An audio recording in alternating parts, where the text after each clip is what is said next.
Kita mulai berbincang mengenai wabah penyakit mulut dan kuku atau disingkat PMK yang merebak di tengah kebutuhan hewan kurban yang terus meningkat. Tentunya sebentar lagi kita akan menyambut Idul Adha atau Idul Kurban pada 9 Juli mendatang.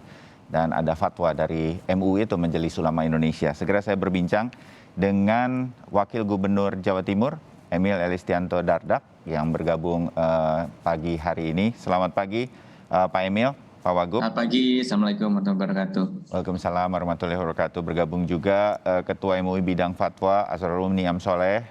Selamat pagi juga. Assalamualaikum warahmatullahi wabarakatuh. Salam warahmatullahi wabarakatuh. Ya. Dan dari Jawa Tengah ada Pak Kadis Peternakan dan Kesehatan Hewan Provinsi Jawa Tengah, Pak Agus Waryanto. Selamat pagi, salam sehat juga Pak Agus. Terima kasih waktunya. Assalamualaikum warahmatullahi wabarakatuh. Ya. Buat pemirsa Sapa Indonesia, Jawa Timur, Jawa Tengah, ini penting untuk didengar bagaimana penanganan ternak yang banyak terserang atau kita masih concern berkaitan dengan PMK ini, penyakit mulut dan kuku, karena tidak hanya untuk wilayah Jawa Timur dan Jawa Tengah, tapi juga banyak dikirim ke seluruh Indonesia, apalagi berkaitan dengan Idul Adha. Bu Gubernur, Bu Hovifah sudah bentuk Satgas, betul ya Pak Emil? Dan apa yang akan segera kemudian kita lihat kalau begitu di Jawa Timur untuk menjaga sentra ternak kita ini, seberapa parah sekarang sebenarnya terkena PMK, Pak Emil? Ya, kalau bicara parah, populasinya itu sebenarnya kan sapi di Jawa Timur 4,9 juta ekor.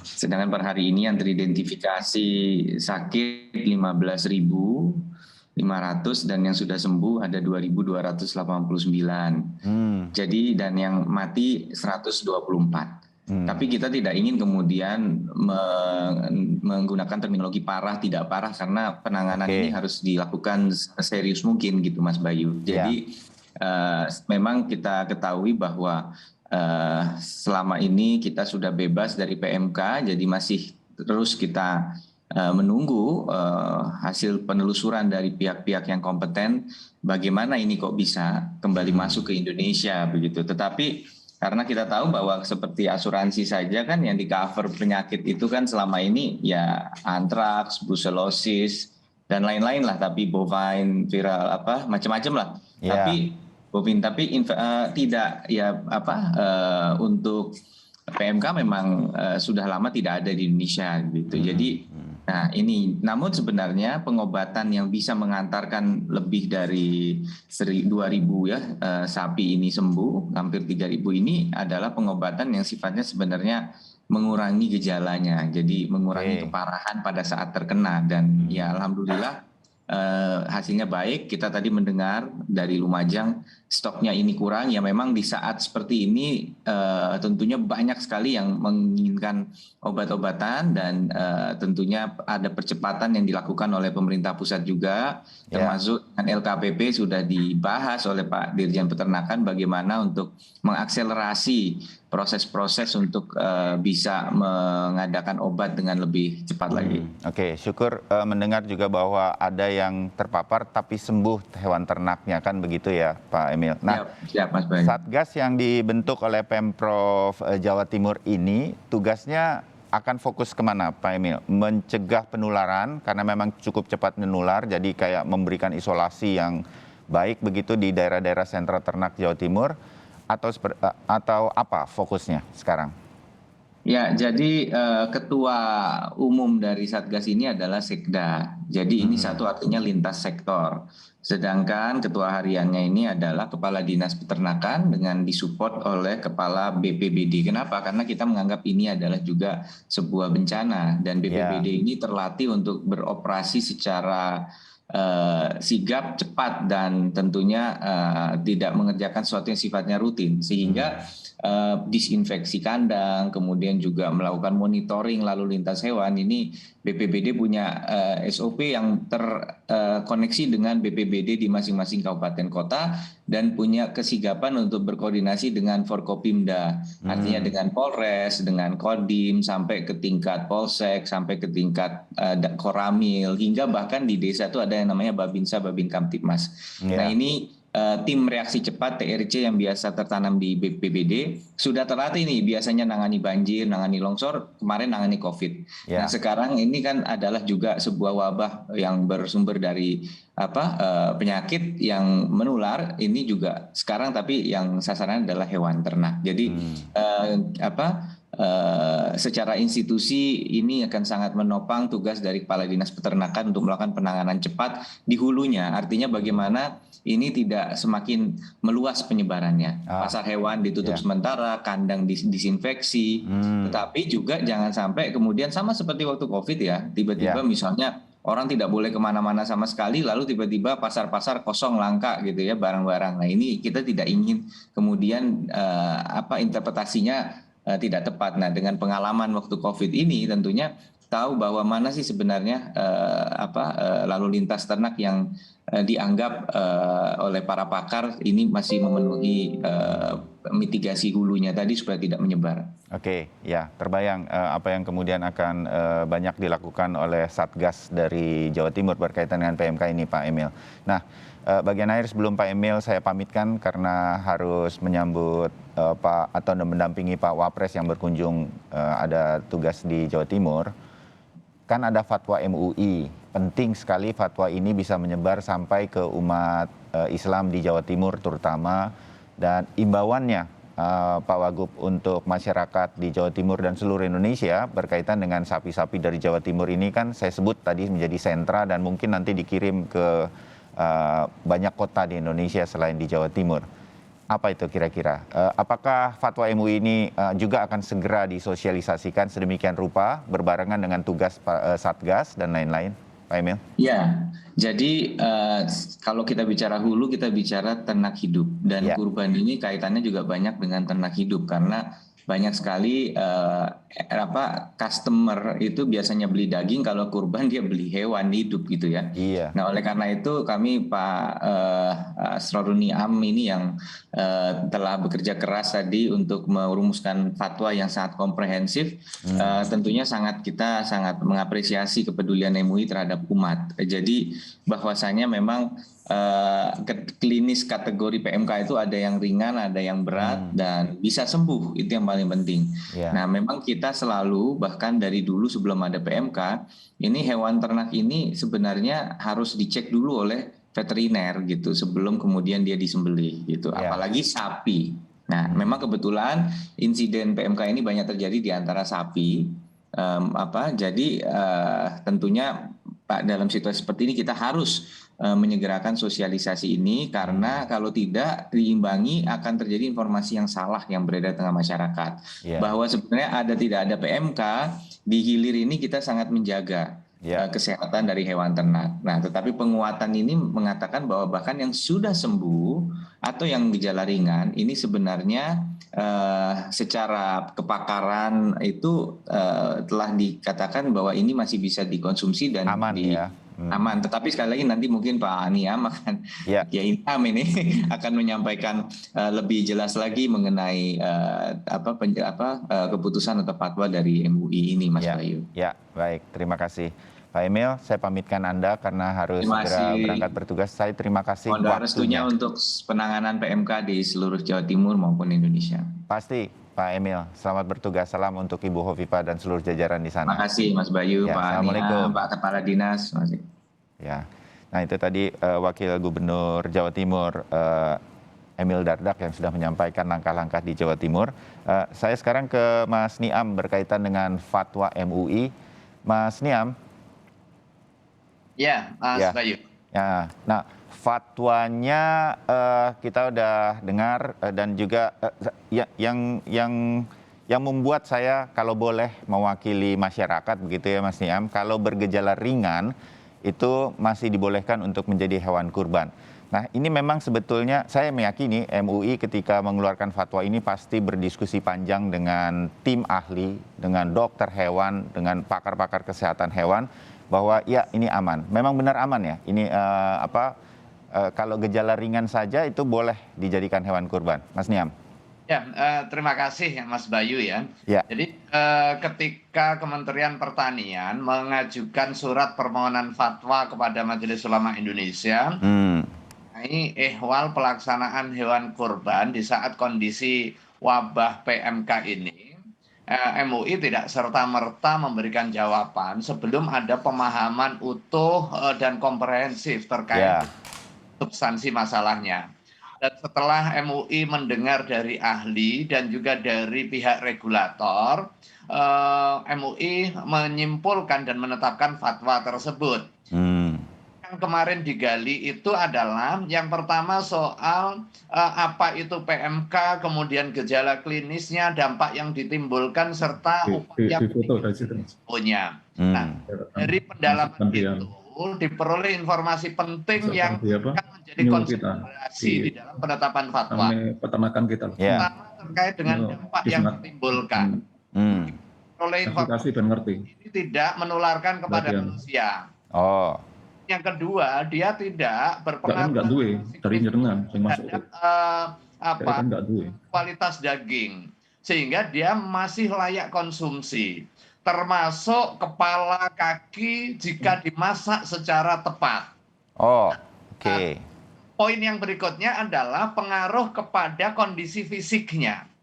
Nah, klasifikasi ringan dan berat itu pada hakikatnya lebih kepada pertimbangan fikhiyah kita terhadap fenomena faktual yang dialami oleh hewan yang terkena PMK. Ini tidak disampaikan oleh ahli kemarin ya, tetapi atas dasar pertimbangan fikhiyah ini bisa dipilah. Kepentingan kita adalah memberikan panduan keagamaan di dalam aktivitas ibadah kurban yang proper dan juga sesuai dengan ketentuan syariah, tetapi pada saat yang sama aman dari sisi kesehatan dan juga kepentingan publiknya. Fatwa ini dibahas secara maraton, kepentingannya adalah memberikan panduan keagamaan dan melindungi masyarakat. Waspada dari peredaran PMK, tetapi jangan sampai menyebabkan kepanikan. Nah, dari pendalaman itu kita peroleh data yang akhirnya dituangkan di dalam fatwa. Ketika hewan terpapar PMK itu memiliki gejala ringan, nah apa indikasinya? Dia kena, tetapi tidak mempengaruhi secara signifikan terhadap kesehatan dia. Ya, secara fisik hewan juga tidak terganggu, maka kemudian keluar fatwa dibolehkan. Begitu ya Mas Niam? Memenuhi syarat sebagai hewan kurban dan boleh. Kemudian kalau seandainya paparan PMK itu parah, jadi gejala klinis kategori berat, apa indikasinya? Misalnya menyerang kukunya hingga terlepas yang menyebabkan kepincangan, dia nggak bisa jalan. Ini kan berarti mengurangi kesempurnaan hewan yang akan digunakan sebagai hewan kurban. Sekalipun dia tidak berdampak kepada kualitas daging. Dia kesehatan karena ada kecacatan di situ. Ini yang paling penting ya. Tetapi kalau seandainya dia sakit, kemudian di dalam proses penanganan dia bisa sembuh, maka dia kembali memenuhi syarat. Nah, ini yang penting biar masyarakat juga waspada di satu sisi, tetapi di sisi yang lain juga tetap tenang dan juga terukur begitu, Mas Bayu. Ya, terbayang, Mas Niam. Terima kasih penjelasannya bagaimana fatwa ini sudah dipertimbangkan dengan baik, masukan-masukan secara klinis, bahkan dari sisi, saya menyebutnya sisi keagamaan juga, biar kurban kita itu enak dilihat, ya kan Mas Niam, dia masih bisa kita sebut sebagai kurban di Idul Adha nanti. Nah, saya mau ke Pak Agus, tapi saya harus jeda sebentar Pak Agus, untuk kemudian apakah yang menjadi fatwa dari MUI ini, itu nanti di lapangannya akan seperti apa, meyakinkan publiknya, begitu, bahwa apa yang sudah menjadi, misalnya ada di sentra penjualan hewan kurban, ini semua sudah jelas sudah memenuhi fatwa MUI, sudah aman untuk kita jadikan hewan kurban. Nah, sampai sejauh mana itu? Paling tidak di Jawa Tengah nanti Pak Agus bisa menjelaskan situasinya. Kami segera kembali.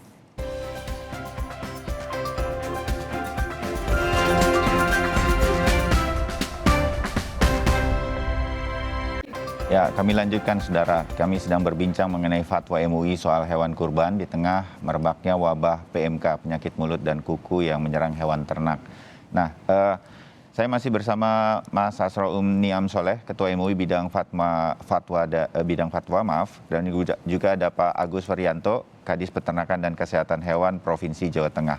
Pak Agus, kalau dari paket tadi kan pasti ini jadi kompleks begitu karena saya menyebutnya apa ya, kehati-hatian kita semua tentu, kewaspadaan untuk menjaga agar hewan ternak, sapi, kambing terutama untuk Idul Adha ini betul-betul nanti bisa sampai ke umat Islam di seluruh Indonesia dari sentra-sentra hewan ternak, itu bisa aman kan begitu. Nah, paling tidak di Jawa Tengah ini semua sudah terkoordinasi dengan baik. Pak Agus boleh disampaikan sehingga kekhawatiran di dalam paket tadi penjual, pembeli takut kekurangan pasokan dan lain-lain itu apakah bisa tidak terjadi, Pak Agus? Ya, terima kasih Mas Bayu. Jadi di Provinsi Jawa Tengah ini memang kita siap-siagakan sejak awal, apalagi menjelang Idul Adha. Jadi permasalahan adanya penyakit PMK ini tentu saja nanti akan terkait dengan permasalahan distribusi ternak. Tapi perlu diingat bahwa Jawa Tengah ini merupakan sentra ternak nomor 2 setelah Provinsi Jawa Timur. Sehingga karena kita merupakan daerah sentra, otomatis kita tidak boleh menutup begitu ketat, tetapi yang kita tutup adalah penyakitnya. Tetapi distribusinya harus kita tata kelola dengan sebaik-baiknya, karena kita biasanya juga mengirim ke Jabodetabek termasuk ke luar Jawa. Ini harus tetap berjalan karena memastikan bahwa distribusi ternak kurban khususnya di daerah sentra ini bisa terdistribusi bagi daerah-daerah yang bukan sentra. Ini yang kita laksanakan. Oke. Sementara Pak Agus ya, berkaitan dengan yang Mas Niam tadi sampaikan dari MUI dan segala sesuatunya, sebetulnya masyarakat tidak perlu khawatir. Hati-hati harus tentu, karena wabah ini masih merebak. Tapi kita pernah mengalami wabah ini, betul ya Pak Agus ya? Dan kita mampu mengatasinya. Sekarang ini tadi Pak Wakil Gubernur Jawa Timur juga mengatakan akan ada obat, akan ada vaksin, koreksi saya Pak Agus ya, sedemikian rupa untuk ternak-ternak ini. Sehingga mudah-mudahan jangan-jangan kalau Idul Adha nanti 9 Juli jatuhnya begitu 10 Zulhijjah ini, insya Allah dalam kurun waktu dalam sebulan ini sebenarnya kita insya Allah bisa, kan kita sekarang ada semacam pembatasan pasar-pasar ternak juga mohon dimengerti ditiadakan sementara untuk mencegah penyebaran. Disinfektan tadi kita lihat dilakukan di sentra-sentra ternak dan pasar-pasar ternak. Jadi mudah-mudahan ini menurut pengalaman Pak Agus dan jajaran di Jawa Tengah misalnya, ini sebenarnya bisa teratasi nanti Pak. Kira-kira Pak Agus? Ya, jadi sesungguhnya PMK ini kan penyakit yang bisa disembuhkan. Sementara ini di pemerintah Provinsi Jawa Tengah ini karena sudah terjadi di beberapa daerah, memang upaya-upaya penyembuhan atau pengobatan ini terus dilaksanakan secara maksimal. Tentu saja kaitan dengan tadi, kaitan dengan seberapa besar ketersediaan ternak yang ada di Jawa Tengah, kami sudah hitung. Jadi Jawa Tengah itu kebutuhan untuk Idul Adha itu adalah 370.000 ekor. Tapi kami sudah identifikasi ada sekitar 398.000 ekor. Berarti kan ada aman, ada cukup. Tapi kami juga akan harus memikirkan untuk distribusi ke luar provinsi. Kira begitu. Kita sangat aman. Oke. Tindakan-tindakan seperti pencegahan-pencegahan itu seperti apa saja selain saya menyebutnya apa ya, diisolasi sedemikian rupa, pastikan kalau ada ternak yang sakit diidentifikasi PMK itu pasti akan diisolasi begitu sehingga kemudian tidak menular ke hewan yang lain. Nah itu para peternak sudah mengerti itu Pak Agus sehingga ini bisa segera dilakukan. Ya, jadi memang kuncinya adalah KIE, komunikasi, informasi, dan edukasi bagi para peternak, baik itu produsen maupun kepada konsumen. Sehingga upaya-upaya Jawa Tengah yang sudah dilaksanakan adalah pencegahan, pengendalian, dan pengobatan terhadap PMK ini. Jadi pencegahan sudah dilaksanakan, kita mempunyai Jawa Tengah mempunyai tagline yang disebut jaga ternak. Jadi jaga ternak itu semata-mata pemerintah adalah harus hadir. Ini memastikan harus hadir.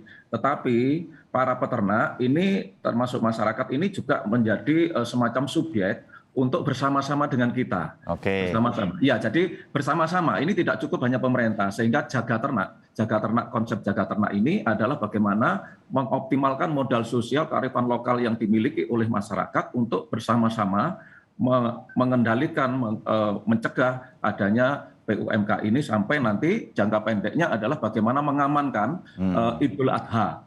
Ini sudah dipastikan bahwa ini adalah aman, lancar, dan cukup ternak itu.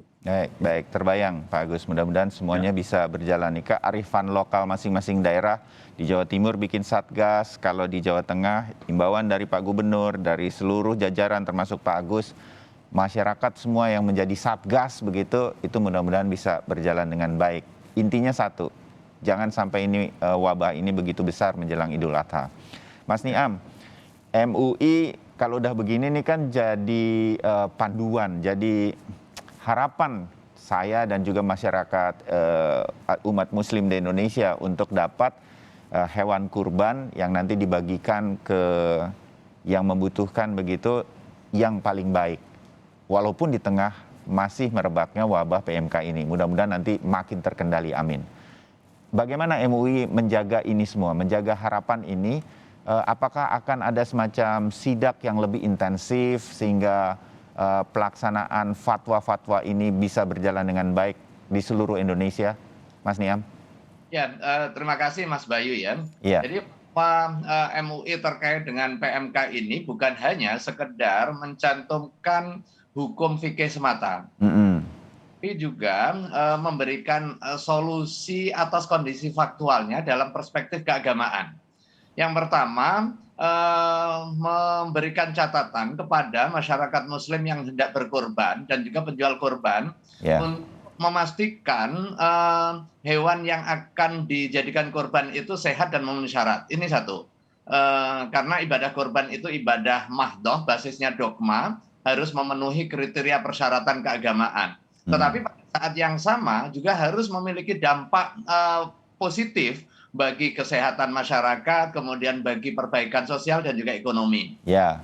Dan yang kedua, ketika pemerintah berikhtiar mengendalikan wabah, ada dampak ikutannya. Seperti tadi, ada overstock di daerah tertentu yang terjangkit wabah ya.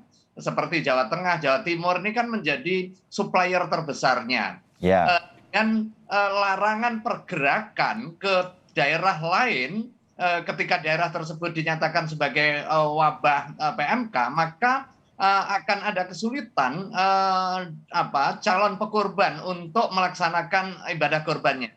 Solusinya si pekurban bisa melaksanakan ibadah kurban tanpa harus berhitung dan juga tanpa harus menyembelih dengan sendiri. Dia beli ke sentra hewan ternak yang ada.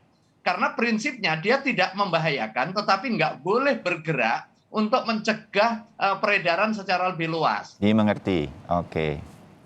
Solusi yang kedua adalah pelaksanaan kurban melalui lembaga keagamaan yang memiliki jejaring dengan sentra, dia akan menyerapnya dan bisa jadi potongnya di sentra tersebut. Tapi kemudian ada sedikit masalah yang perlu juga dicarikan solusi. Nanti kalau dipotong di sentra, berarti kan dagingnya numpuk di situ. Ya. Fatwa ini juga memberikan solusi, distribusi daging korban bisa dilakukan tidak hanya berupa daging segar semata, tetapi bisa didistribusikan melalui daging olahan dan di daerah luar tempat di mana hewan itu disembelih. Ini kita antisipasi di dalam upaya memberikan jalan keluar keagamaan dalam merespon kondisi kontemporer agar pelaksanaan ibadah kurban ini bisa dilaksanakan secara baik, tetapi pada saat yang sama mitigasi yang dilakukan oleh pemerintah dan masyarakat bisa berjalan secara optimal. Iya, dimengerti Mas Niam. Dan semua pertimbangan-pertimbangan imbauan dari MUI ini menyertai fatwa MUI ini berkaitan dengan berkurban ketika ada wabah PMK ini, itu masyarakat harus yakin kalau dari MUI sudah sesuai dengan kaidah Islam. Begitu ya Mas Niam ya? Betul sekali. Tetapi Ya. pada saat yang sama Mas Bayu, dalam situasi apapun, pemerintah menjamin ketersediaannya. Ya. Ya, menggunakan pedoman keagamaan ini menjadi salah satu referensi dan juga rujukan. Karena walau bagaimanapun, ibadah kurban itu kan basisnya dogma yang proper terhadap aturan keagamaan gitu. Baik, terbayang. Pak Agus, kalau begitu, kalau dari imbauan dan fatwa MUI ini, berarti di daerah, apalagi di Jawa Tengah, salah satu sentranya begitu, ini sudah siap juga kah dengan sentra-sentra pemotongannya yang mungkin saja akan menerima banyak kemudian pesanan untuk memotong hewan kurban di Jawa Tengah? Mungkin pesanannya ini bisa datang dari berbagai kota di Indonesia, kira-kira begitu. Pak Agus. Ya, betul Mas Bayu. Jadi betul yang disampaikan oleh Pak Niam tadi bahwa memang masalah distribusi menjadi masalah. Tetapi kan kurban ini itu setiap tahun ada. Sehingga hanya saja ada masalah distribusi. Sehingga kami pun, kami juga akan menurunkan, kami juga mempunyai dokter hewan, ada para medis, ada tenaga relawan yang ikut juga mendampingi termasuk mengawal. Jadi artinya bahwa nanti dokter hewan itu pada saat itu sudah ada pemotongan ternak, itu pun hati paling tidak itu dicek hati hewan itu. Apakah masih ada penyakit-penyakit lain, misalnya penyakit cacing dan sebagainya. Ini kan harus kita pastikan bahwa hasil dari daging korban itu adalah asuh, aman, sehat, utuh dan halal. Ini hal yang harus kita jaga sehingga ketentraman batin bagi yang melaksanakan kurban maupun konsumen atau yang mendapatkan bagian dari hewan kurban itu menjadi aman dan tenang.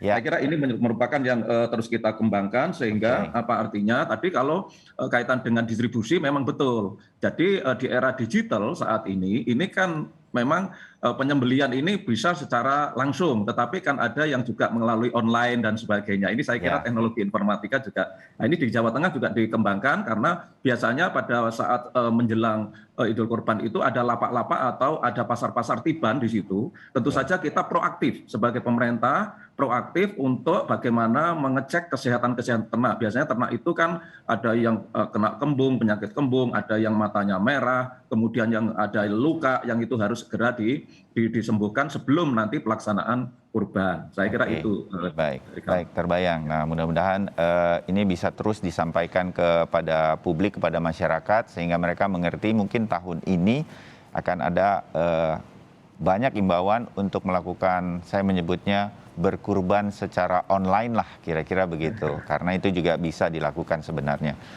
Mas Niam pun begitu. Kita berupaya mencegah penyebaran wabah PMK ini. Mudah-mudahan terkendali dalam 1 bulan ini. Tidak tertutup kemungkinan begitu luasnya Indonesia bahwa ada yang menjadi tempat penjualan hewan kurban yang bisa didatangi masyarakat seperti kalau tidak ada wabah PMK begitu. Nah, bagaimana agar masyarakat bisa mengerti tingkat kehati-hatian kalau mau membeli hewan kurban sendiri ke sebuah tempat penjualan hewan kurban, itu benar-benar harus lebih waspada, lebih hati-hati agar hewan kurbannya sah dan lain-lain. Nah, ini adakah imbauan kepada masyarakat mengenai hal ini, Mas Niam? Ya, terima kasih ya.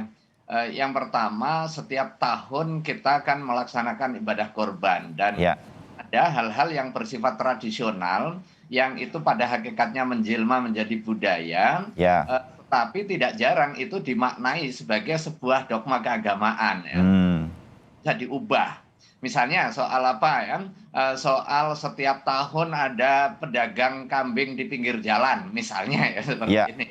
Sehingga sulit untuk diubah, dianggap itu nanti akan menghalangi ajaran agama misalnya ya. Sehingga ini menjadi momentum untuk kita, khususnya pemerintah, untuk melakukan pembenahan dan juga momen ini menjadi kesempatan untuk melaksanakan apa yang kita sebut sebagai social engineering ya. Rekayasa sosial untuk apa? Untuk memastikan satu menjaga kesehatan. Kemudian yang kedua ketertiban. Termasuk juga proses penyembelihan ya. Penyembelihan dilaksanakan secara tertib, kemudian syukur-syukur ada dukungan sarana prasarana memadai dari pemerintah ya, memodernisasi alat penyembelihan. Selama ini dengan manual, kadang merebahkannya dengan cara yang bisa jadi bertentangan dengan prinsip animal welfare. Kita kan harus jujur juga gitu ya. Di sisi yang lain pemerintah mendorong ke RPH. Tetapi faktanya kapasitas RPH juga belum cukup memadai untuk menampung hewan korban yang ada di tengah masyarakat. Jadi penting untuk saling mengisi, saling menguatkan. Yang paling penting proper pada aturan syariah, tetapi jangan sampai meninggalkan residu sosial, ekonomi dan juga kesehatan di tengah masyarakat kita. Ya. Baik, mudah-mudahan ini yang bisa terus terjadi selama persiapan kita menuju ke Idul Adha. Mas Niam, Pak Agus, ini nggak akan pertama kali dan terakhir nih. Mungkin di 2 minggu lagi saya udah langsung saja secara informal mengundang lagi Mas Niam, mengundang lagi Pak Agus untuk memantau perkembangan penanganan wabah PMK makin menjelang atau mendekati hari Idul Adha nanti. Saya mengucapkan selamat bertugas terutama untuk Pak Agus dan jajaran ya di Jawa Tengah. Semoga semuanya berjalan dengan baik. Mas Niam, sampai ketemu lagi di Jakarta. Terima kasih imbauan-imbauannya dan ngobrolnya. Assalamualaikum warahmatullahi wabarakatuh. Waalaikumsalam warahmatullahi wabarakatuh.